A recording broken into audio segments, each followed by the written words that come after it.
How has a game that stood beside other Sony behemoth-like series like God of War span over almost 2 decades, seeing installments from back in the days of the PS2 all the way to the current gen consoles? And unlike God of War, much of its core gameplay has remained the same, seeing no drastic change in gameplay. Well, throughout this review, I'll share my thoughts on this case as well as give some insight on the PC port's performance, gameplay, story, and whether you should purchase the game now or wait until it goes on discount.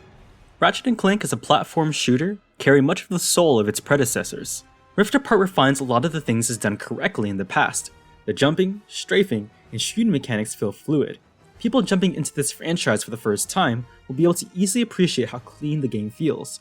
The guns are quirky, yet destructive, giving that feeling of excitement as you discover and unlock them when advancing throughout the story.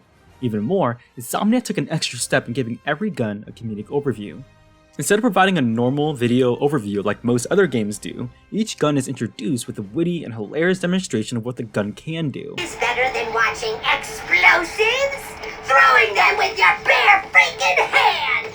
Pull the fire trigger halfway to visualize your aim. Or, if you are in a hurry, pull it all the way to let them fly! Each gun feels like they have a specific character to them, and Insomniac brilliantly makes each easy and enjoyable to use. Clank's puzzles feel roughly the same as previous installments, giving players a small break from the core gameplay. While they weren't incredibly memorable, it still feels like you get a diverse amount of playstyles. The crazy, wonky yet thrilling feeling you get when leveling up and upgrading guns is what makes Rift Apart as lovable and just pure fun. Exploring each world has a diverse amount of places to explore and quests to complete. Instead of having one huge open world map to explore, Rift Apart has multiple planets with smaller bite-sized maps for you to explore, collect hidden items, and complete side quests. Every planet feels beautifully crafted, and I found myself stopping at times to admire the design the developers went into making each one. What's more, when the game switches you to different situations, I appreciated the changes in the background music to make you feel the excitement of completing the challenge.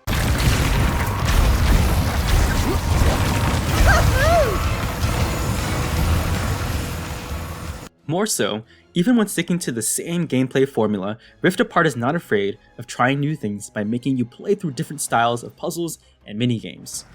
This is the part where you lose.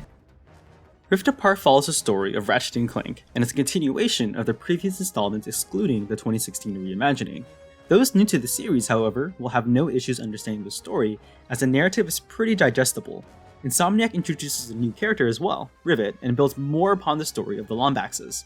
The story overall is a solid one, it'll definitely keep you engaged, but much of the dialogue and the scenes are your typical and cheesy one-liners. Rift Apart may not shine when compared to other cinematic experiences from titles like God of War, The Last of Us, Uncharted, but it does adopt a similar style as these games in the sense of having cutscenes occur midway through exploration and gameplay.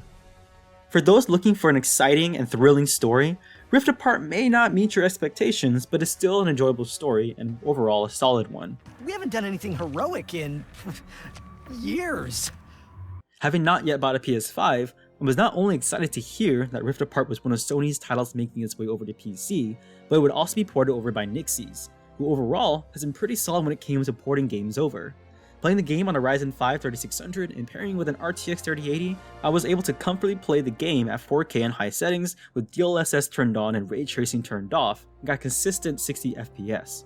Gameplay was solid, and I've never had crazy frame drops or graphical issues even when encountering a multitude of enemies at once. There were a couple of times where I encountered stutters when jumping through rifts and into different worlds, even with an SSD, but these only occurred a few times here and there.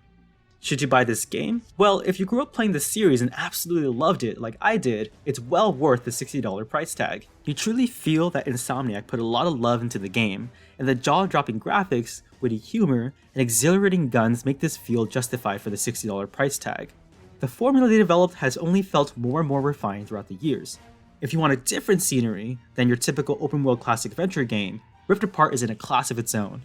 However, if you're looking for games with over 30 hours of content or more, you may feel hard-pressed to find that the game clocks out at around 15 hours of gameplay, or roughly 20 when going through the collectionist route.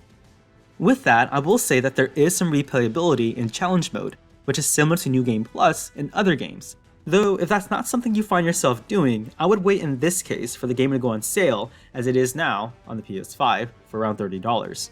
If you liked the video, a thumbs up would be an astronomical help to the channel. What Ratchet & Clank game was your favorite? Leave a comment down in the description below.